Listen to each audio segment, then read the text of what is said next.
Good evening and welcome to Sporlitiks, where sports and politics mix and mingle. I'm Stacey Johnson. Joining me tonight, and he's a little late, is Aguna, the voice of reason, Keith, the constitutional conservative,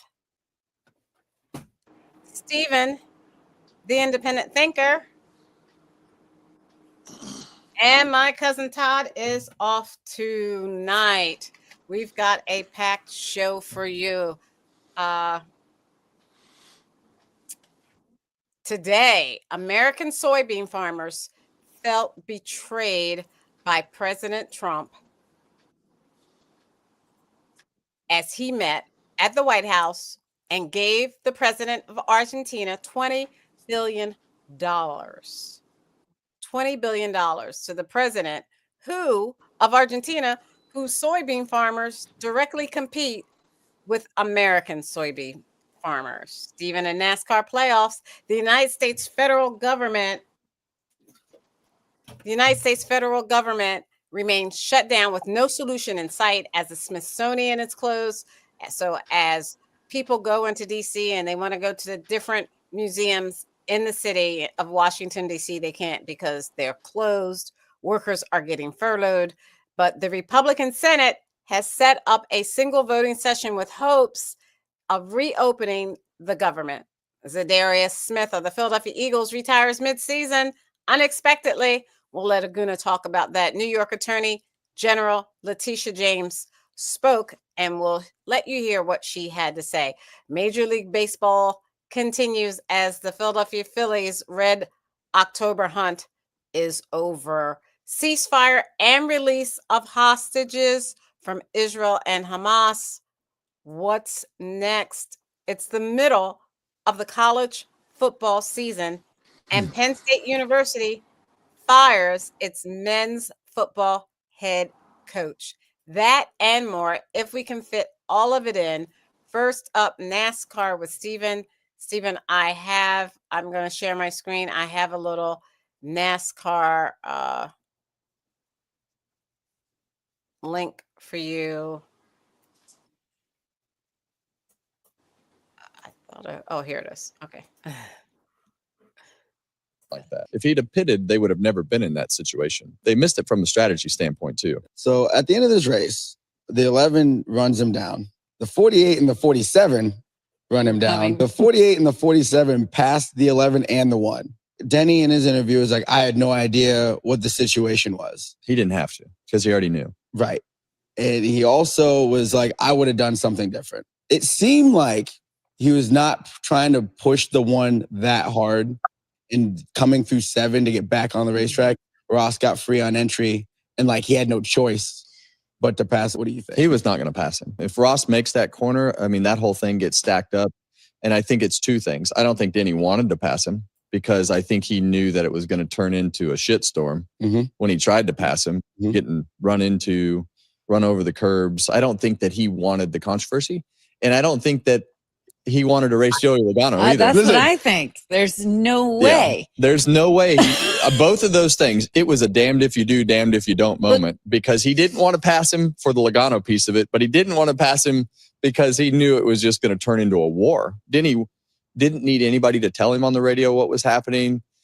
He knew exactly what was best for him, and he referred to it in his interview. He knew exactly what was best for him in the round of 8, and he did not want to have to race.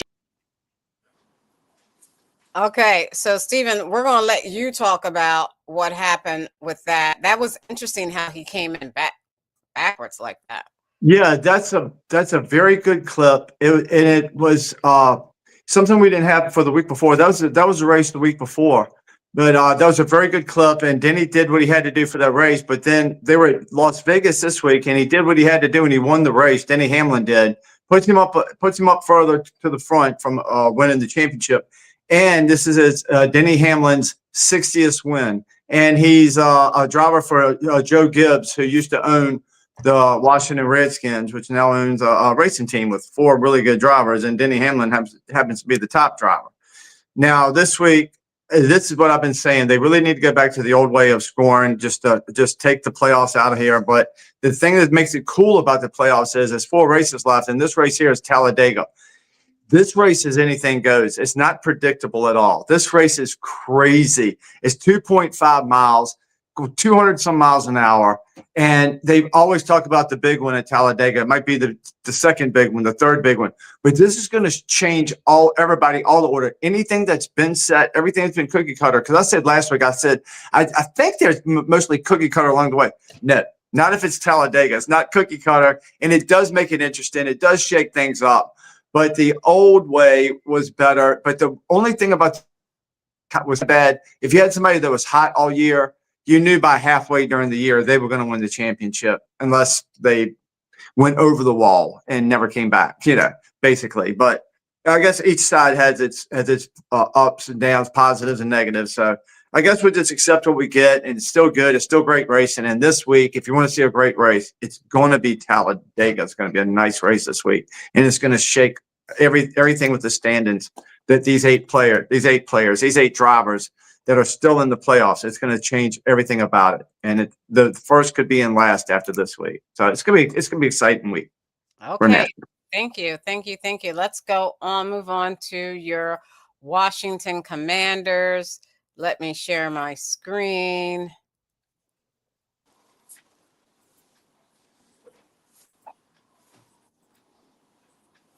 Laura Rutledge with Caleb Williams. All right, thank you so much, Joe. Caleb, you just were able to embrace Jake Moody. What can you say about what you thought when that kick was good? Yeah, I really didn't know who he was when he first joined the team. And then I saw him kick a 65-yarder in practice. And, for what he was able to do coming here, I know he's had some tough times recently, but been able to come in here, rainy, windy, all of this, and come through for us. Proud of him, happy for him, and happy for us as a team. And you were able to set up that opportunity for him thanks to your defense, giving the ball back to you again. What can you say about their performance tonight? Yeah, they played a hell of a game. That's a great offense over there. Obviously, I know the offensive coordinator, head coach, and obviously the quarterback, and they got explosive players and things like that. So for them to be able to hold up and do their part, it was only right for us to be able to have that moment to do ours. I know there were some mistakes tonight, right? But what can you say about the way that you guys were able to fight back and get this big win? Now 3 straight wins. That's who we are. We fight. That's what Coach said. We went 0-2 first game. We tied it back up, went 2-2, and now we're 3-2 because of our fight, because of our how we face adversity and how we come through and come together. All right, congratulations, Caleb. Thank you. Let's go to Lisa Salters with Jake Moody. Thank you, Laura. Jake, the most made field goals in a Bears debut. Just what is this night feeling like to you after the year you've had? I mean, it feels amazing. To get, all that support after the game from all my teammates. Got here not too long ago, but for everybody to embrace me and, take me in as one of their own, it's an amazing feeling. What were you saying to yourself after things kind of went sideways in San Francisco? Yeah, I mean, it's always good to have a fresh start, and I always believed in myself, believed in my teammates. And, shout out to Scott and Tori. They made that operation really easy on me. And same with the O-line up front, protecting great on that last one. That you can't draw it up any better. You missed an earlier one. What were you saying to yourself as you lined up the game winner? I mean, I like to say you're only as good as your next kick. So you can't dwell on the past. You got to move on. Next kick. This one has to feel pretty good, though. Yeah, thank you. Congratulations to you.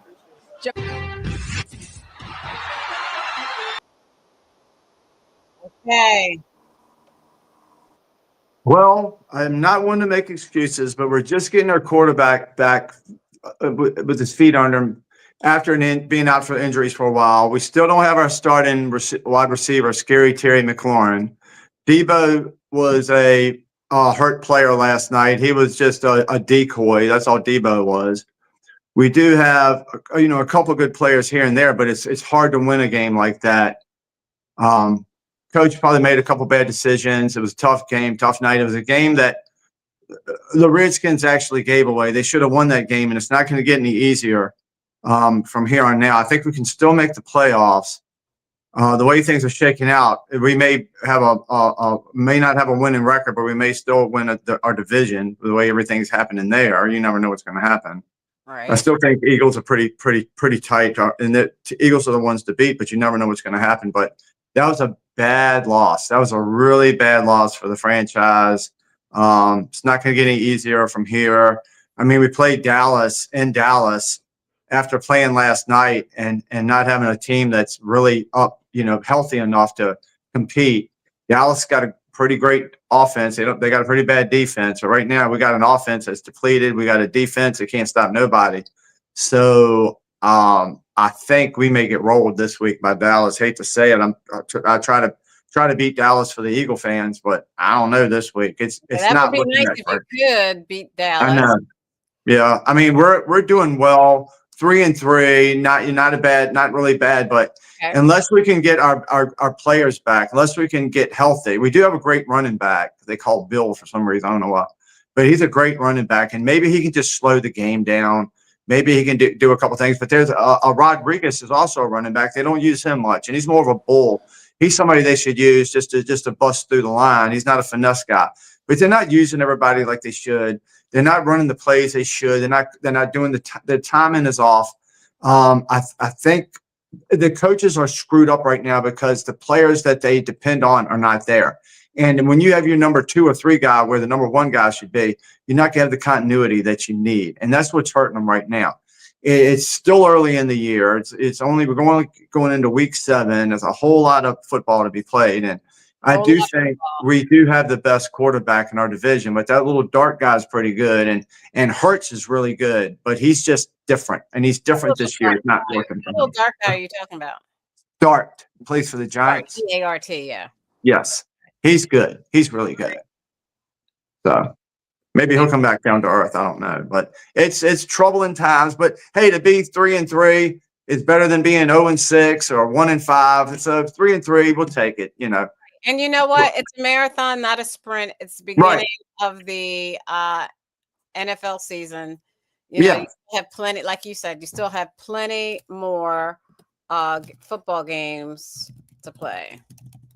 Yeah. So let's take a look at this video. Let me play it.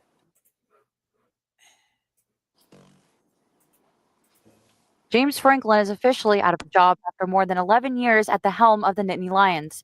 Penn State's decision to fire the head coach sending shockwaves through State College.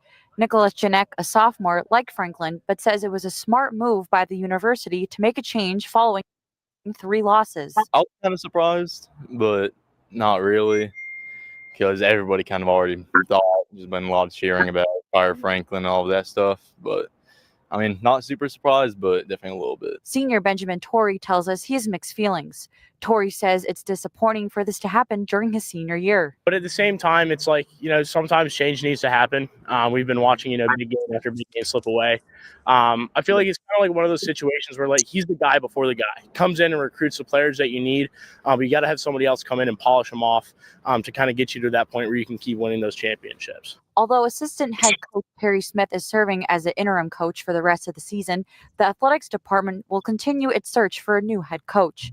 Janek says his ideal candidate for the position will be able to bring home those big wins. Kind of like back around 10 years ago or whenever it was, whenever we were actually doing a lot better, winning some bigger games, something like that, just better offense and being able to make those good plays. Torrey says he thinks firing Franklin in the middle of the season is a wild move, even amid high tensions here on campus. Hear the chants being shouted at every game. Even the hockey stadium the other day was shaking with shouts of, like, fire Franklin. Like, the timing's weird, though, because now, like, if we go and do something great with the rest of the season, like, that's going to be a really big backlash against Franklin. But if we continue to fall off the rest of the season, like, there's definitely consequences there. All right. Well, I guess I'll start talking about it. I totally agree with that. Everything that young student said, which was, I thought it was really crazy to fire Franklin mid-season. I mean, football season started when? Mid-August? To fire him, and it's just the 1st of October is kind of wild. I mean, but the college football season is a little shorter than the NFL, right? So their season will be over by Christmas, and they'll have some of their ball games next year, whereas the NFL season will continue on a little bit longer. So for me, it's surprising that college football, during the middle, they would just like fire him in the middle of the season. It's like, who do you expect to take his place? How do they expect to win? But then you look at his, record.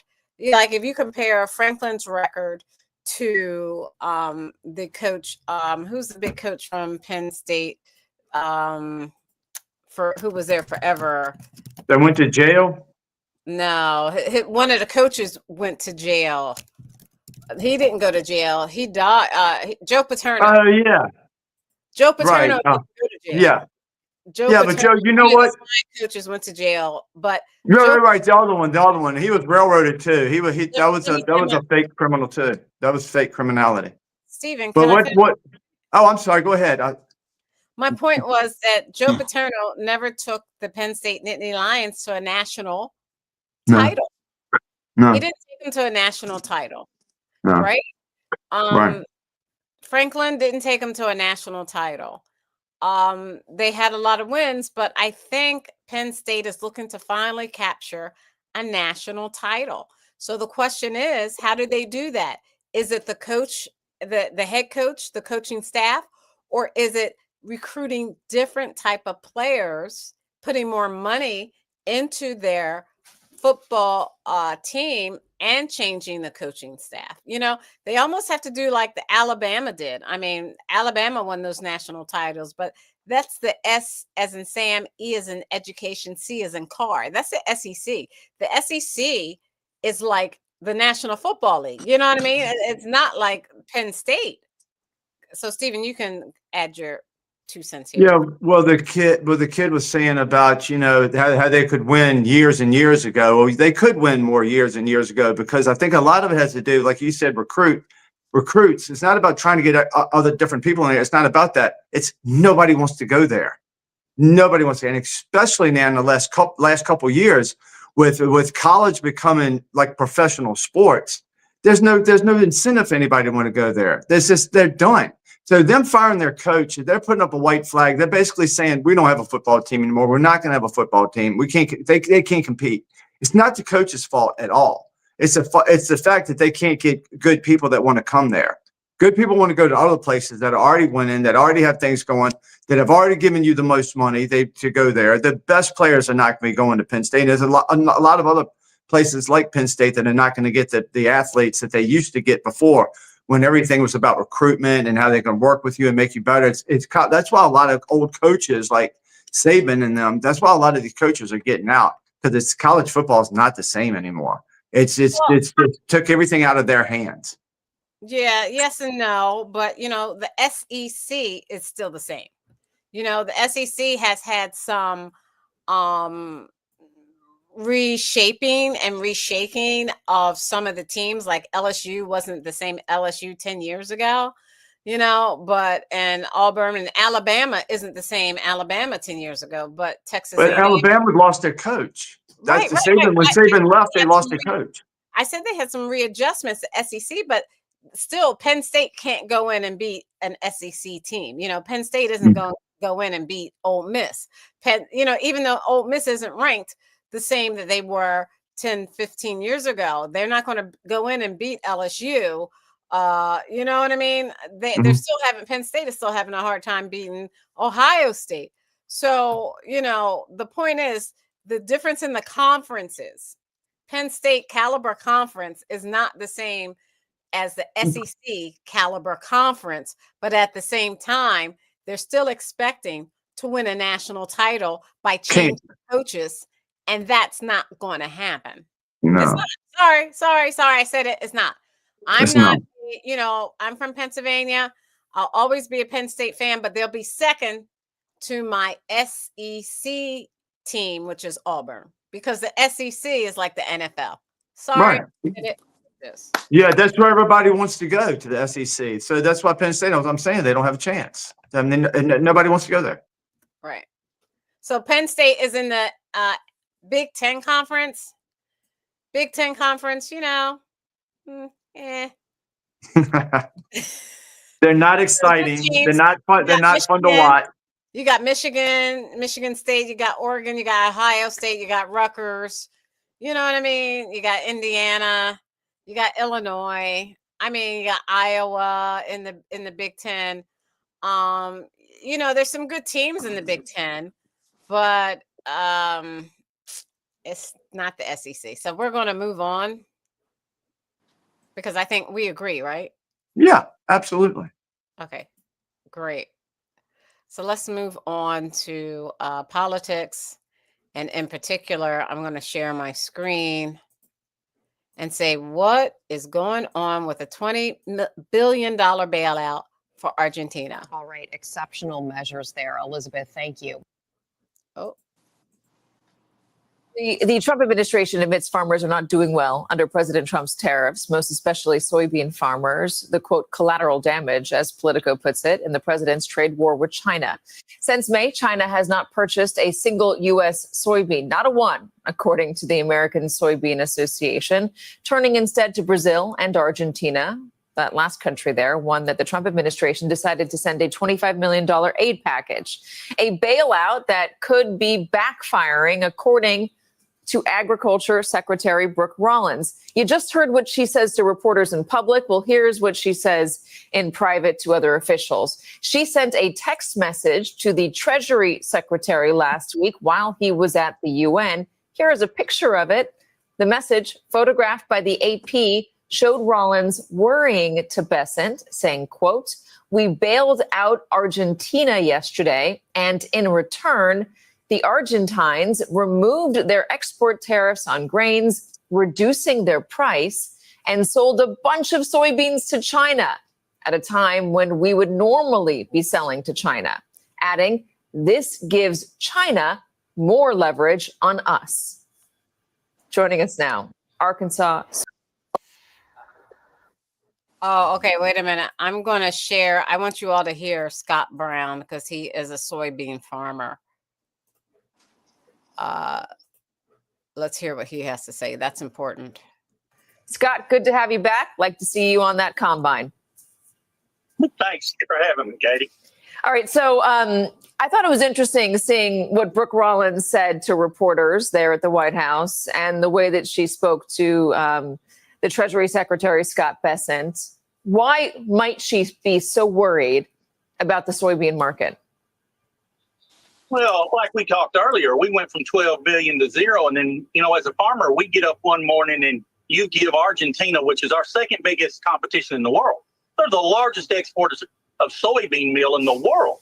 So I get up one morning, I turn the news on, and you give $20 billion of taxpayer money to my competition. And then the Chinese buy, I think the figure is 30 or 40 containers, ships, which is about 65,000 metric tons per ship, which is like 2.2 million bushels. So they buy 12 or 14 billion dollars worth of soybeans from the Argentinians after the tax holiday. And here's the caveat to it. They give $2.30 over the November board, while I'm getting 50 cents under the November board. So that makes the Argentinian soybeans about $12.42 a bushel. I think that's the real figure they gave. So all my premium went. Scott, I just lost you there at the end. You said your premiums go? They all went to Argentina. All right. She says that don't worry. It's a time of uncertainty, Brooke Rollins does. Hang on. Relief is just around the corner. What would that relief be? Do you see it coming? I don't know. I mean, how do you give me relief through the CCC with the government shutdown? We were going to plant canola this month. It's one of the few things we found. It's moved into Arkansas. They're going to make renewable jet fuel and renewable diesel of it. We've never raised any. I had to get a loan from FSA to do it because it's an uninsurable crop through the federal crop insurance. But they would let me do it through the NAP insurance. Well, I can't even get the loan for it because there's nobody at the FSA office. There's nobody at the NRCS office. We shut the government down. They all went home. I'm laughing because it sounds ridiculous. What do you do then? What do you do? You're a soybean farmer. Last time I talked to you, you said you believe you're going to break even. Are you still on track to break even? I don't know. I've lost 10% of market share since we talked last. I've lost another $12 an acre for the difference in the market when we talked last to where I'm at today. The That was like a month ago. Every day. Yeah. Lost another $12 an acre since then on 500 acres. How are your other farmers, for your friends, feeling? I know a lot of them are Trump supporters. Do they still feel good? Everybody's pretty nervous. Everybody's pretty scared. There's some of the older guys that, farm out of their pocket. They're like, I'm not doing this again. I'm not giving back 30 years worth of work. Everybody's scared to death. I got friends that are bankers that, will tell you the bank examiner is already telling them, look, you're going to have to deal with these guys because their equipment's not going to be worth as much. Their land's not going to be worth as much. I mean, this is exactly like the movie from the 80s with Sam Shepard and Jessica Lange Country. That's what's going to go down. They're going to sell people out. Jeez. All right. I have some solace for you, and that is we kept Senator John Tester around. I know you like him a lot, to say hello. Okay, well, we'll stop it there because we don't have as much time as they have. But I wanted Keith, are you there? I wanted you to talk on this. And why would President Trump give $20 billion to Argentina for Argentina then to go and sell their soybeans to China when our soybean farmers, you just heard one of our soybean farmers, they're nervous. They need to be, Argentina is their direct competitor, and they need that money so that they can survive. Keith. Dang, I really don't know why he would do it. I have an article that I was going to share. I don't know if there's any way to share it with you, but Trump explains why he did it. But I don't know. I can't answer that. I can tell you why really quick if I could. Go ahead, He Stephen. did it as an exchange. Like we're gonna get grains and other crops like that. We're gonna get other things, and they're gonna get the soybean or whatever. Something is being worked out between us. That's why he did it, because it's a deal that we worked out with them. So I don't know. So you're saying to me you don't know he worked out a deal, and these No, it's been like Keith is saying, it's something like grains and something else. It's been going the other way or whatever. It's like it's going to help some people. It's going to hurt other people. But the people that he hurt, Stacey, with the soybeans, I think he ought to get his own money, Elon Musk and everybody else that's so rich, get that money personally from them and give it to the farmers for anything they're losing during this part right here. If they're losing money, make it right with them, because it's not right to take money away from them. Okay, so can you make that a little bit more concise for me? So let me ask you this, Stephen. The soybean farmer you just saw on there said him and his farmers are very nervous. They're losing money per acre per day. They don't see an end in sight. And Donald Trump just handed over $20 billion to Argentina, who just sold soybeans to China. When American soybean farmers, because remember, America first, right? Right. America soybean farmers could have been selling their soybeans to China, or not China, because we have that 100% tariff, so we wouldn't have been selling it to China, but we could have used that $20 billion that was sent to Argentina, given to the pockets of our soybean farmers. Right. We can't sell all that soybean to China. So you said they're making some sort of deal. You don't know what kind of deal they're making. The deal is that Argentina is giving us a bunch of stuff. They're not doing it for nothing. They're giving us a bunch of stuff. But what you said about China was right, because we're working really close with China. And because it seems like Trump's administration is trying to, what I'm thinking is they're trying to get around that 100%, like you just said, Stacey. So what they're doing is they're going to go through Argentina that can get it to China, because China still needs their soybeans. They still need something. So it's like Trump, this administration works with everybody. They work with the worst people. They work with the best people. They work with everybody and just tries to make deals. That's what's going on. So as I said, Trump needs to make sure that our farmers don't get screwed. Our farmers, it's America first, right? Right. So America first, they're sitting there needing that money, and they're not getting it now. So right. And we all agree that they should be getting subsidized for what they're losing right now, because it's not right that they did that to them. So and I'm saying we have add these guys up, they have multi-trillions of dollars. It wouldn't hurt any of them just to say, we're going to just personally give y'all some money. Why wouldn't they do that? That would be great for publicity. That'd be great for the brand. So when Argentina's monetary system falls, which it is in danger of doing, and it received like $18 billion from China maybe years ago. And then after that, China gave them that $18 billion.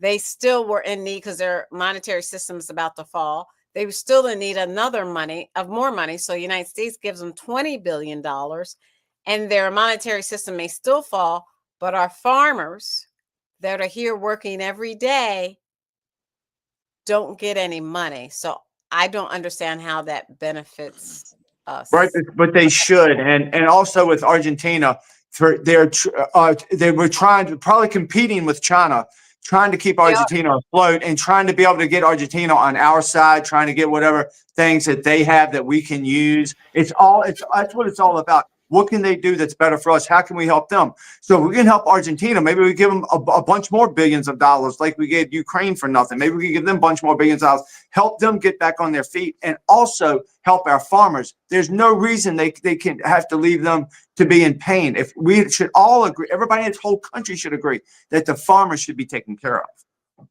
The farmers should be taken care of before Argentina gets $20 billion, it seems like to me. Yeah, but that's already been done. We can't do nothing about that. We got to make it right now. You got to make it right. And but for some reason they did it. They're supposed to be helping America first. We'll still believe in that, but I don't know. But the farmers that got hurt need to be made right because it's not right. It's not right to treat people that way. Okay. But soybeans are bad for you. Don't eat soybeans. And I say, everybody, I don't hurt any farmers, but they should grow something else. Another night in the books, and the federal shutdown continues. Day 13. The House remains in recess with no plans to return soon. Senators are expected to vote tomorrow for the 8th time, but no guarantee there will be different results. Christian Benavidez reports on the reality for thousands of families as the nation waits for a resolution. With hundreds of thousands of federal employees furloughed, there's no one picking up the trash at Joshua Tree National Park and no one helping tourists. The visitor centers are closed, so we could not ask our questions, what we would like, what we can see in the state parks. As workers go without pay, some are turning to food banks to get by. Doris Anderson volunteers at one outside Los Angeles. Her niece was furloughed. Her mother said, pray for her. And I said, well, prayer is good, but money's better. So I sent her some money. More than 4,000 federal workers were sent termination notices last week. President Trump says he'll use the shutdown to target his political rivals. Things we're ending some programs that we don't want. They happen to be Democrat-sponsored programs. You cannot trust this administration. In Congress, the shutdown is at a stalemate over health care. Democrats insist on an extension of Affordable Care Act subsidies. This is an emergency. In about a month, premiums are going to go up by 75%. Republican House Speaker Mike Johnson says the shutdown needs to end before negotiations can start. I cannot snap my fingers and go in a back room with Chuck Schumer and say, oh, here's the magic fix for it. It's not how it's going to work. The Pentagon tells CBS News it has identified unused research funds that will be used to pay service members this week. Meanwhile, there was confusion over the weekend regarding hundreds of CDC employees receiving termination notices. Leaders later said those were sent in error and the employees are still working. Meanwhile, there were actual notices sent to hundreds of employees within the Department of Education and the Department of Health and Human Services. The scope of those fired included those who worked with the nation's special education programs, mental health services, disease outbreaks, and disaster preparedness. The Trump administration has not said if additional cuts will take place. And the WIC program received $300 million to keep running during the shutdown. WIC supports more than 6 million low-income moms and their young children. It helps them buy healthy foods, formula, and milk. The Department of Agriculture says they're using tariff revenues from the last fiscal year to keep the WIC program afloat for now. Without that additional money, states and local governments would have to step in to pay for WIC programs and then later ask to get reimbursed from the federal government. So I'm going to stop sharing and sorry, that kept playing. Keith, let me ask you, I know one congressperson was on the news and she said a constituent of hers called her and said, I was supposed to start my Medicare benefits because I turned, the age they're supposed to start the Medicare benefits. And when I called, the office is closed because the government shut down. Why, and she can't get her benefits that she's worked her whole life for. And if it's America first, why is the Congress and it's Republican led not making a deal with the Democrats so that America's people can get what they worked for, what they're entitled to, and what they need? Well, first of all, Congress, the Republicans have tried to make a deal several times. They put two bills forward. The Democrats rejected. So it's the Democrats who are holding it up. They don't want to make a deal. And they are causing this, the shutdown, and they're causing people to suffer. But by not trying to negotiate and do it, because they don't want Trump to win, they don't want him to, win favor in ending the shutdown. They don't want the credit to go to him.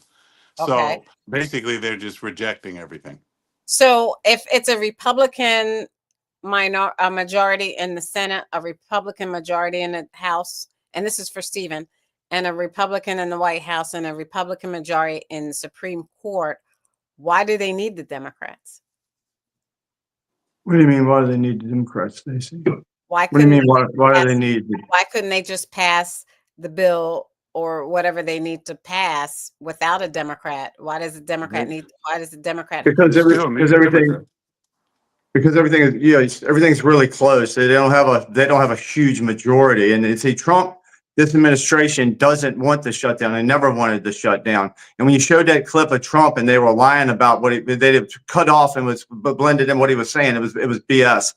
Because what he was doing right then was threatening the Democrats, saying, if y'all don't go ahead and pass this thing, I'm going to go after you and I'm going to make your lives miserable. Is this what you want? I'm going to cut things off that the Democrats want. So it says this is what your media does to you, Stacey. They show you this much. That's why you don't know what's going on. That's why when we say stuff, we know the whole picture. You know this much, or is that all that you're telling, Stacey? Would you want this much, or do you want the whole story? Would you rather have this much or this much? Let me respond. First off, I'm not Todd and I'm not a Guna. And I asked questions for you to explain and you never answered the question. And I did answer the question. I said Donald Trump did not want the shutdown. I said Donald Trump didn't want the shutdown. That wasn't my question. If there is a Republican majority in the House, a Republican majority in the Senate. I answered your question. I said they don't have enough. They don't have a big enough margin of. Why don't because they don't have enough people. It's everything is very close. They're not 70% Republicans. They're the majority. They have enough. No, they don't have enough because in our party, and like maybe a little bit in your party, but mostly in our party, we got a lot of rhinos. We got a lot of people that's not on our side. I don't know what party you're talking about. I'm a Republican, so I don't know what you're talking about in my party. I'm a Republican. Are you a Republican? Oh, well, you always talk like a Democrat. I figured you was a Democrat. You always take their side on everything. I figured you were a Democrat, like a Guna, who he calls himself a Republican. If he's a Republican, I'm the Virgin Mary. Okay, so Stephen, let me. And if you're a Republican, I'm a Republican. I'm Columbus. The Republican tent is big enough for everyone. Right. Even the rhinos, even the ones who do not have anything in common with the real Republicans. You're welcome. I'm a Reagan Come on Republican. in. Come on in. Republican. I'm a Colin Powell Republican. He's not a good Republican. You're a George Bush Republican. He's not a good Republican. He's part of the New World Order. Wait a minute. You're a George W. Bush Republican. You're a George H.W. Bush Republican. I'm going to cut you off because you're talking over me. You're not letting me finish my point. Well, go ahead and I'll respond. I'm a Republican. Are you a Republican? You still didn't even answer if you're a Republican. Are you? No, I'm not a Republican, but I vote Republican most of the time because I agree more with Republicans than not. But there's so many Republicans, I can't put myself with a lot of Republicans. But no, and I don't think a lot of people are Republicans. They just have common sense. You're not a Republican, but yet you're talking about Republicans under the Republican tent, and you're not a Republican like no, I'm as Republican as it gets. I don't want to identify as anybody. I voted Democrat in my life. I'm more of an independent. But I believe more with the Republicans do. At least Republicans believe in God. You know, at least they believe in God. The Democrats don't. I can't go along with the half of the country that don't believe in God, because they will not recognize God. The Democrats do not recognize God. All right. So, Okay. So you're not answering my question. I have to move on because I just don't have. what is your question, Stacey? I've answered every question. I asked it twice, but we don't have enough time. I've answered every question you've asked. If you go back and watch the tape. Focused in on Chicago. Since then, videos of residents' interactions with ICE agents are flooding the internet and painting a picture of escalating tensions there and in newly targeted Portland, Oregon. This video that we want to show you was from a local news producer apparently tackled to the ground by agents. Another appearing to show a U.S. citizen pulled from her vehicle and arrested for assaulting a federal agent. Bystanders say that agents struck her car. DHS has said that she was the one that struck their vehicle.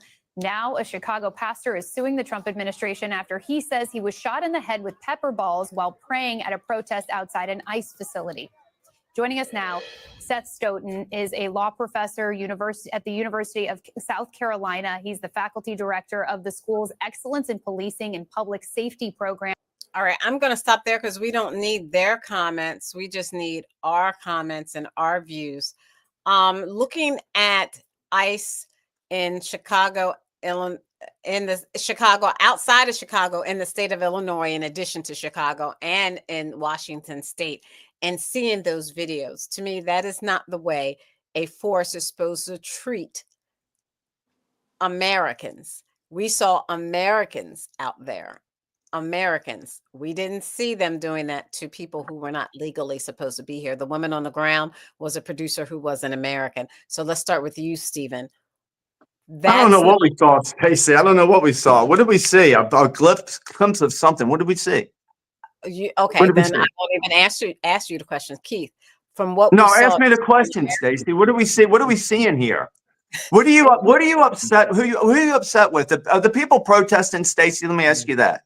Are there people protesting ICE? Any Americans, because I'm for Americans. I'm not saying I'm for Americans and treating some Americans different. I'm not saying I'm for Americans and giving foreigners money.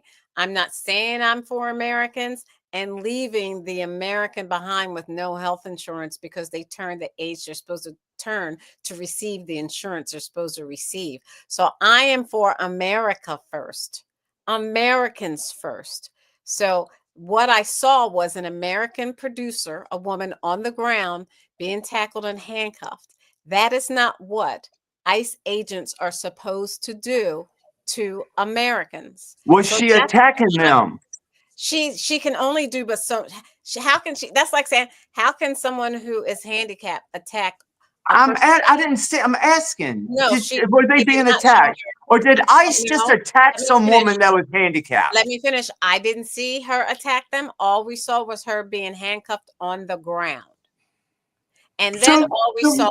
Wait a minute. Then all we saw was the ICE agent's car go into an American woman's car and then drag her out barefoot. So to answer your question, that's not what we're supposed to do to Americans. So Keith, I'll go to you. Is that what ICE is placed here to do, to treat Americans in that manner? Only if Americans are getting out of line. If Americans are out of line, interfering with police activity, they can protest peacefully, but if they interfere with ICE doing their job, as I have seen in many videos, your video did not show that directly, but it showed the aftermath. In other words, you see an ICE agent thrusting somebody to the ground. We have no idea what happened before that because they didn't show it. So it's really not. So to Stephen's point, it's not really a full, look at the video. You can't see the other side. One side always looks good until you hear the other side. So again, I don't care if you're American. I don't care if you're from Timbuktu. If you go against the cops, if you resist, then you will be forced. Okay, the police have that authority, and they have that right. They don't do it for no reason generally. If they do, then they're psychopaths. There was in the video that you didn't see, there was a priest praying standing outside of that facility, and they shot him in the head with these pepper balls. Is that America first? Well, he may have been in the way and it hit him. We don't know if he's shot. We don't know. Can you Thank you, actually Aguna. say? Thank you, Can you Aguna. actually say Thank that? you, What do we Wait a know? minute. Can Thank you you, Aguna. actually I was say? asking Aguna. Can you guarantee that the officer pointed directly to that man and shot him in the head? I was How do we asking know Aguna. that? I didn't know you were Aguna. Oh, I thought you were asking me. Go. No, Aguna. No, you Sorry. didn't. No, you didn't. Yeah, he did. There's rules of. See, I can tell these guys they mistied because they don't have anybody to argue with, so they just got to talk over. I'm not arguing. I'm just asking questions. Aguna. Yeah, so I didn't see the video, but I mean, usually they use deterrents like that if either one they're under some type of threat or something like that, or they're trying to disperse a crowd or some kind of thing like that. So I think there's certain protocols they're supposed to follow before they use force or deterrence like that. So if those things were followed, and if there was like a skirmish line and they crossed the skirmish line, they have per the rules of engagement for law enforcement, you can remove the person. But I don't know about using some type of deterrent like that unless there's an immediate threat or there's a protocol that's been breached. Okay, thank you. I'm going to move on because we don't have. If they really wanted to hurt somebody, they just shoot them with a gun, with a bullet, not a pepper ball. Coverage now of the ceasefire in the Middle East. You can see on your screen tears, smiling faces, embraces with one another as hostages reunited with loved ones in Israel, and former prisoners returned home to their communities in Gaza. Bodies of 4 of the deceased hostages were brought to Israel to be identified. Hamas still holds on to the remains of around 20 other hostages. While all this was playing out, world leaders met in Egypt to talk about the ceasefire. President Trump, in fact, signed a peace and security declaration with the heads of Egypt, Qatar, and Turkey. The president turned his attention to the next phase of the peace plan. For the people of Gaza, the focus now must be on restoring the basics of a good life. We're going to have a lot of money coming into Gaza and a lot of rebuilding and building. It's not so much rebuilding, it's really building. President, they're highlighting one of the biggest future challenges, and I mean, it's plainly in front of you on your screen right now, and that's rebuilding this war-torn region. International experts say it could cost over $50 billion. Just so much devastation. There are, we should add, other questions about the future, like whether Hamas will fully disarm, which countries will contribute to an international security force, and what the future government of Gaza will look like. Of course, we will be watching as those the storylines develop. Yeah, and to make sure the peace still holds.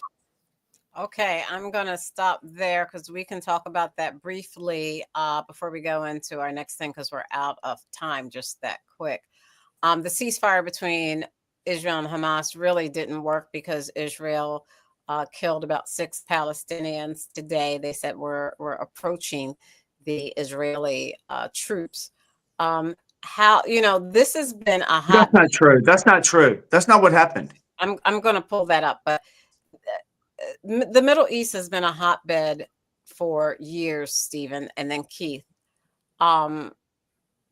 This may not be the end to the conflict, but what do we do at this point to keep America from giving another $20 billion as our farmers, soybean farmers, go without money, as our Medicare recipients don't receive Medicare, as our government remains. Wow. It's America and Americans first. And how do we do that as opposed to giving billions of dollars to other countries? I don't know what you're talking about, Stacey. You're talking about people that are in this country illegally getting the benefits that they shouldn't be getting and getting free money and free housing and free everything. Yeah, we're against that in this country. I don't know if we're crazy. But what was your other question? Right, No, what was your other question? No, I mean, we were talking about. Why are we talking about that? Why do you keep bringing that up, Stacey? Why do you keep bringing these things up when we're talking about the release of hostages? Why do you keep bringing this up over and over with a pattern? Why do you keep saying it? Are you paid every time you get to say it? No. Is that what it is? Because you keep repeating yourself. I don't know why.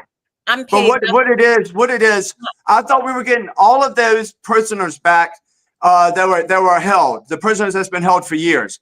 I just heard on the thing today that we didn't get them all back. Is that correct, Stacey? Well, you said what I say isn't correct, so don't go by me. You have to Hey, go by and anybody else here, because she wants to have an attitude. Did anybody else hear it? I don't have an attitude. How Yeah, do I you got have an attitude, Stacey. That's I don't- okay. You can have an they didn't attitude. get- I'm not going to hold it against you. I get an attitude have every an now and then too. I just We're asked all you- human, Stacey. We're all human, girl. Don't worry about it. We all get I attitude. didn't ask attitude. So Keith, Yeah, you did. Yeah, you I did. don't know. They didn't get all the remains back. I don't Right. think- They had people that are still dead, Aguna. Is that what you're saying? Yeah, they had like 20 remains that they hadn't received, or 28. They got 4 out of the 28 last time I checked. Okay, good. All right. Well, help me with this. Have we returned any of their prisoners, like 1,500 or 2,000 that they wanted? Yeah, Did we have. return those? I think they have. Well, if we have, then we're in. If we, returned. Aguna, if we have returned them back to there, then we are continuing. We're going to continue this war. This is what we did. This continuation. We're working both sides still. The reason they give these people back is because they have more soldiers now. These people are murderers. They're double murders, triple murders. These are bad guys that they're sending back there. Why would they do that? This is a bad deal. This is a horrible deal. And if they want to perpetuate the war, they just did it. And that's what's going to happen. They didn't stop anything. This is all for glitz and glamour and pictures and bull crap. That's all this is right now. There's no way they would return these healthy men that are fighters, that are and murderers that know what they're doing, the best murderers. There's no way they made that deal. So you know what? Everybody's working both sides right now. And you got to understand that. They ain't no Democrats. They ain't no Republicans. They ain't no Israel. They ain't no America. There's them against us. That's all it is. Now enters the final stretch of the campaign. With Election Day now just 22 days away, Wait a minute, the Democrats Stacey, spoke at the we United jumped to the Palace next Theater, topic. aiming We to ain't persuade any undecided voters on the who back are end. doubtful he can deliver on all of his promises. We can demand a government that makes our lives better. We can tell billionaires that this city doesn't just belong to them. We can tell Donald Trump he cannot buy this election.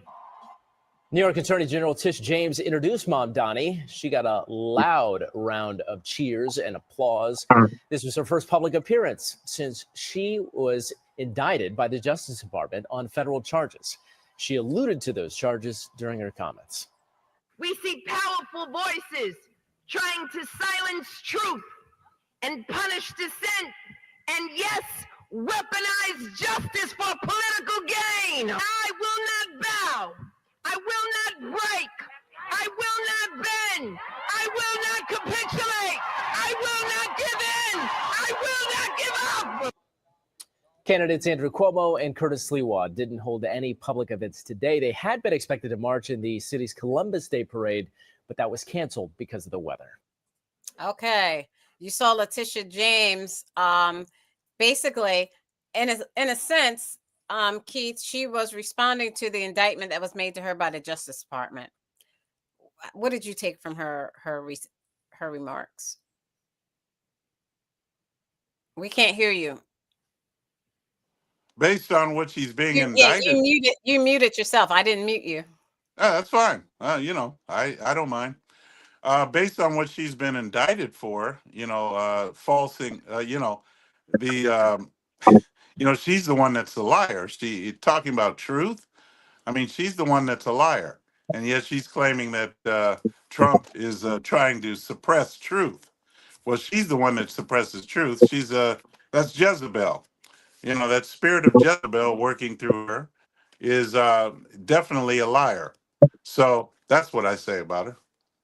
Okay. What did she get indicted for, Keith? Well, there were two things. I couldn't, I was trying to recall one of them was something about her. So wait, Keith, you just said you don't know what she got indicted for, but you called her everything but a child of God. No, I knew what she was indicted for. I just couldn't recall it right offhand. But I did read. I read about it. I read about down it. her She's being character, indicted for. and you don't even know what she did wrong or what she was accused of doing. Yeah, wrong. I know what she's indicted for. I just can't recall. I mean, I read it before. Real estate I read fraud. it She's before, fraud, man. and when I read it before, and it has to do. It's really not a big thing to me. To be honest with you, it has to do with her. Was she her dealings. was she the one for real estate fraud? That's the one that she's been indicted for real estate fraud. Yeah. That's Yeah. basically it. I was going to That's what say. I've been yelling for 5 minutes. You know what And, you know- that? You know what that? You know what she did? Right. Well, She said she had a house in falsified. one state, and Right. that was her main house. Said she had another main house in another state. So falsified So she information. That's all. falsified information. I'm not If really. that's all to they be got her honest on, with then you, no big deal. I don't know why she's Yeah. screaming. Maybe she just likes to scream. I don't know. I don't Okay. really, and I'm going to be honest Well, with wait, you. wait, let I me get don't think. Steven in and then you, Aguna.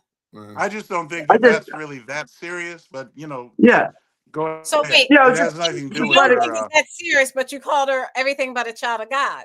But it's not that serious. Well, yeah, I but think it's not. she. But listen to me. Let me explain that. I wanted to say that because it's not because of what she's actually indicted for that I say that. It's because of what she did to Trump. All of those lies, because Trump got 34 indictments that were false. They were not even true. So she's the liar. That's what I'm talking about. That's a Right. Jezebel spirit on him. It's like Jezebel against Elijah. Okay, Steven. Yeah. Yeah, she's just a bad person. Take it to court. Whatever happens, happens. Yeah. She and like a lot of other people just got to their position by saying, I'm going to do everything I can in my power to stop Trump. I don't care what I have to do. I don't have Exactly. to. They basically said, I don't Yes. care if I have to lie, cheat, steal, or murder. I'm going Right. to stop Trump. I'm going She's to stop Trump. after him. And you support me. I'm going Yeah. to stop Trump. I'm going to stop Trump. And that's how they got in the positions they are. And they went Exactly. after Trump like that. So she deserves to go through something. If nothing comes from it or whatever, who cares? I don't know if that's And how thank you justice for letting works me in this country. explain that. Thank Thanks for letting me explain that. So wait a minute, the thing Aguna. is, I want to share. Wait a minute, Aguna. Can I share and then you can talk? Can I share the screen? Because She I ain't want never going to let you talk. where yes I am, where it says prosecutors allege that James misled a bank in order to get more favorable terms on a loan, specifically claiming that a property was going to be a secondary residence, secondary, not main, like you said, but secondary residence, when according to prosecutors, it was going to be rented out for profit. Go ahead, Aguna. Yeah, and so here's the thing. You're putting the full power of the federal government behind going after her for this, right? And this is something that's fairly common. And people within Trump's own cabinet have done it before. And the issue here is if you direct the DOJ to do this based on just because of the indictments or because of she prosecuted Trump for those other 32, and even Steven saying, hey, she deserves to go through this. I mean, I know right now you got the Trump administration, but imagine if there's a Joe Biden administration doing this, right? And that's what, a lot of Republicans need to be cautious of. You're setting precedent now for the weaponization of the DOJ to go after these type of things. And this results down to a clerical error. And there are people within Trump's own cabinet that have done the same exact thing. So when this goes to court, again, you're spending a lot of taxpayer dollars to go through this. And Stephen, you just talked about how the hostage situation was more smoke and mirrors than anything, because they're going to release those fighters. They're going to go right back and they're going to have a grudge on their shoulder. What do you think they're going to do once they get the weapons back and everything? They're going to go right back to fighting again. It's just a calm before another storm, right? Right. You start setting these things up. It's just going to be perpetuated, especially, I'm looking 4 or 5 years from now, if the Democrats, get back in office, what are they going to do? What are they going to do with the DOJ? You're already saying that you can go after people who prosecuted you before, they deserve it. So I just think, when you start weaponizing, especially there's a reason why there's a separation of powers when it comes to 3 branches of government. I think if you direct the DOJ to start going after people who prosecuted you, now for all means, if she did wrongdoings, by all means, go against it. You directed the DOJ to specifically go after this particular charge, knowing that there are people within the administration that have done the same thing. It's like But if they went after Trump and all of his people the entire time, they weaponized everything in the last administration. They weaponized everything like it's never been weaponized before. I never heard you say a word. Was it okay because it was them, but it's bad now because it's a Trump administration? That makes you a hypocrite. No, it's not. It just means that you can't prove it. You just want to say something. I can't prove it. Aguna, bet me $1 million. I can prove everything I've ever said to you. Your standard is based on what Democrats do. No, it ain't no standard. Aguna. Hey, Keith, am I saying what is generally known by the population, Keith? Am I not saying that? Aguna, bet me $1 million. I got $1 million to go against you publicly, $1 million that I can prove it to you. That they went after this, they went after Trump. This last administration went after Trump and everybody else around him, and they used the full force of their government the same way Obama did with the IRS. He used the full force of the IRS to go after his opponents, just like they did with, they said, with the Russian tapes. With the Russian tapes, you owe me $1 million. Please don't get on here and insult anybody's intelligence. Don't get on here. Don't come up on here drunk. Aguna, don't come here drunk. Don't come up here drunk and do that to people. That's not cool, man. I got respect for you. I don't know if it's heroin or what you're on, but you're insane right now. That you're going to tell me that they didn't weaponize against all of the Trump people and every conservative. They weaponized against. Okay, they weaponized against the Catholic Church. They weaponized against parents. They weaponized against everybody. You done lost your damn mind. Get out of it. I'd rather talk to Todd. Please get Todd in here. You make Todd look like Albert Einstein. Anything. You're the dumbest thing I've ever heard anybody say in my life. Go ahead. You're spinning. Go to bed. Your wife's calling you, man. Your wife's calling. Go ahead. I cannot. How can you call anybody a hypocrite? Stephen, you're the biggest hypocrite. Rusher Zadarius Smith unexpectedly announcing his retirement on Instagram yesterday, ending his 11-year NFL career. The 33-year-old signed with the Birds last month and started in 2 of the 5 games he played in green and white. Head coach Nick Sirianni gave his thoughts about Smith, calling it quits. You know, I wish him the best, and I really enjoyed having him on this football team. Obviously, always keep any conversations private, but wish him the best, and really enjoyed being around him for this past month or so. Okay, Aguna. I mean, I think it was odd for Zadarius in the midseason just going. Oh, excuse me. That's a rat leaving a sinking ship. That's what that is. A rat leaving a sinking ship. You're saying the Eagles are a sinking ship? And yep. Okay. 2 days, lost 2 in a row. You didn't say that earlier. What happened? I know. Hey, Stacey, I'm just making a joke. What happened to the Commanders / Redskins or whatever you're calling them this week? I was just making a joke. No, they're the Redskins for the rest of my life, throughout eternity. Yeah, we lost a bad one. We should have won that one. Yeah, I think, to be honest with you, Stacey, I think he may have been distracted by his girlfriend. He's dating Cash Doll.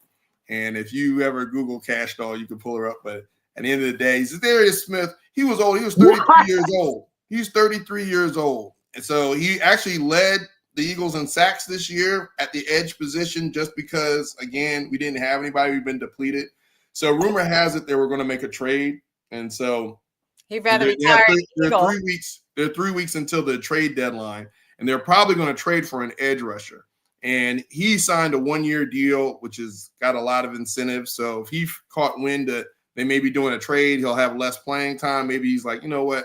I'm not really banking on this. And I know they're going to play the Vikings this weekend. So that's his old team. So maybe he just didn't want to go through the emotions of it all. But at the end of the day, I think, the Eagles are going through a bump in the road right now. They're injured. They're going to get some people back. I mean, I think Nakobe Dean's coming back. And then Campbell, they can move to edge. They're going to get Nolan Smith back in a couple of weeks. So this is just one of those things where, it's the ebbs and flows of the season. I think they need to play better. I think they need to be more creative on offense. But we got the Vikings, and we got the Giants again, and then we go into a bye week. So maybe they can get right over the next couple of weeks and kind of bounce back. The lucky thing is everybody else in the division lost too, except for the Giants. The Giants were in the basement. So, I mean, it's not. But it looks like anybody's ball game right now. Anybody could be up there. Now you can see the screen in the NFC East. You got the Eagles 4-2, the Commanders 3-3, the Cowgirls won 2 games and lost 3 games. The Giants won 2 games and lost 4 games, and I can't believe. And the Commanders play the Cowboys this weekend, so there's going to be, I'm worried about that one, Aguna. I'm worried about that one. I'm not real sure about my Redskins and that one. How do you feel about your Eagles? I mean, we play the Vikings. We're playing Carson Wentz. I think is going to go again. We're going to Minnesota. So I think, I mean, we have the horses to win that game. We should have beat the Giants, but we just had a bad game. We should have beat Denver, had a bad game. We were up in that game. Should have beat who else? Go ahead. Who else we should have beat? That was it. Those are only 2 games we lost. But at the end of the day, the Commanders, though, they got a lot of injuries with McLaren. Yeah. And some of That's what I was saying earlier. And the running game isn't there. And Jaden Daniels, though, Jaden Daniels is still a great quarterback. But you know, he's still a little bit hurt. That's what hurt him last night too. And that's the other thing. I think that exchange, that fumble exchange, they should have beat the Bears. That fumble easy messed up. Easy. But you saw the passes, though. The way he came back in that game, he's going to be, once McLaren comes back and some of these other guys come back. I mean, we ain't had him all year. You know, we ain't had McLaren. That's tough, man. And still to be 3-3, I'm satisfied. He held out and then came back and got injured. This is what happens when you don't go. Yeah, when you hold out, you're more susceptible to an injury. That's why I was mad. That's why I didn't take Daniels from my quarterback. That's why I didn't take him, because he held out. Yeah, all right, thank you. It's a long season, so we'll see what happens. But I have faith in the Eagles. They're gonna get right after. Yeah, y'all be all right. It's an exciting year, man. It's exciting so far. No commercial. We're out of time. Thank you to our first responders in our communities. You make our lives livable. Thank you, thank you, thank you to the women and men of the U.S. military for all that you do and sacrificing your lives so that we are free to say whatever we choose on the show. We are forever indebted. On behalf of Aguna, the voice of reason. I try to be. Keith, the constitutional conservative. Stephen, the independent thinker. That's right. And I'm Stacey Johnson. Let's keep this conversation going on Instagram, on Stephanie Stallworth's The Flow Television Network, on Facebook, on X, on Twitch. Please like and subscribe to our YouTube channel at Sporlitiks, and check us out on TikTok. And our name on TikTok is sporlitiks.com. Todd is off for a few weeks. Good night. Is that your girlfriend, or who's that? That's Winsome Sears. That's she's running for governor. Governor of Virginia. She's running for governor of Virginia, and I'm going to vote for her because I'm a racist and a misogynist. Ah, yeah. Well, at least okay, can you say that again? No, I'm not, because you're probably going to put it on something. You said it. No, I'll just play it. And you set yourself up. You said it, and you set yourself up. Well, everybody knows that. Everybody knows I'm voting for this black woman because I'm misogynist and I'm racist. Because that's how I vote. That's how I am. I'm a white supremacist, nationalist, Christian, or Jewish guy, or whatever the hell. I'm passive aggressive too, and I'm ACDC. I'm LBGA, ABC. I don't know what the hell, man. Since you weren't here, I was talking about college football and how they fired the Penn State coach mid-season like they did, and how he never got a national title, just like his predecessors didn't get a national title, and how the Big Ten is nothing like the SEC, and I don't know where Penn State thinks they're going to go next. It's a knee-jerk reaction, but that guy, he had lost the locker room. I mean, I don't think anybody think Penn State was in the top 5 in the country, and to go from the top 5 to out of the rankings after losing, they lost to Northwestern. They lost some games. I mean, I can understand the Oregon game, but the last couple of games they lost, he just completely, it was an embarrassment. So, I mean, I don't think with NIL, the portal, and all this stuff, it's like knee-jerk reactions. I mean, it's hard for these college coaches to adapt to the new system because there's so much talent. People can jump ship. They can go to 3 different colleges and get paid millions of dollars just at the collegiate level now because of the way the rules are. So it's hard for these coaches to come in, build a culture, put in a system. These kids don't have to wait 3-4 years to get on the field anymore. So it's more competitive. And so you have these coaches. That means the model has changed, and they have to change with the model. And as we talk about this, we should probably talk about politics, because when we were talking sports earlier, Keith was nodding asleep, and I got him nodding asleep. I think I'll use that as a clip on one of our Instagram. Well, I mean, who's number one in the country now? Is there really a number one college team in the country? I mean, it's like it changes every week. I know Ohio State is up there, but I'm just like, I mean, it's like you look at Miami. Miami went from nothing to now they're, so it's like, and then they still, it's crazy. I mean, it's you got teams. Well, they like said the number one college football team is Ohio State, and I'm a Penn State fan over Ohio State because I'm a Pennsylvania person. So, yeah, look, Miami just came out of nowhere because of the portal. And Indiana, are you kidding me? Indiana's the same thing. They just came out of nowhere because of that portal. Texas A&M, I think, should be. And then Ole Miss. I was just talking about Ole Miss. I said Penn State, wasn't I, Steven? I said Penn State could not go and beat an Ole Miss. Look at Vanderbilt, though. Look, Vanderbilt,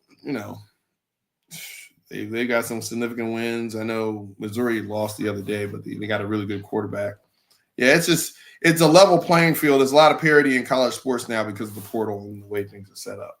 So, hey, Stacy, can I tell you this? Well, dressed like this today, I did it for when you told me Todd wasn't going to be here. I wanted to wear something real sweet. Got suede here. Oh man, look at that. You know what I mean? Dude, yeah, this is Todd 100%. I had my hat on earlier. I can't find it now, but this is Todd all the way. I missed Todd tonight. He should have been here. What's up with Todd? I hope everything's going all right. I got Todd a gift right here. What is that? The Make America Great Again hat.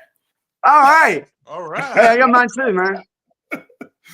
Next time when Todd goes on, we're going to be wearing these hats together. We're going to be wearing these hats together, Steven, and we'll see what his reaction is. Yeah, let's do it 2 weeks from now, because he won't be here next week. God, I wish he was here. Yeah, that's funny, man. Never surrender. Never surrender. All right. Wow, so we'll see y'all next week. Good night. All right. Good night. Gunna supports Trump now. Gunna supports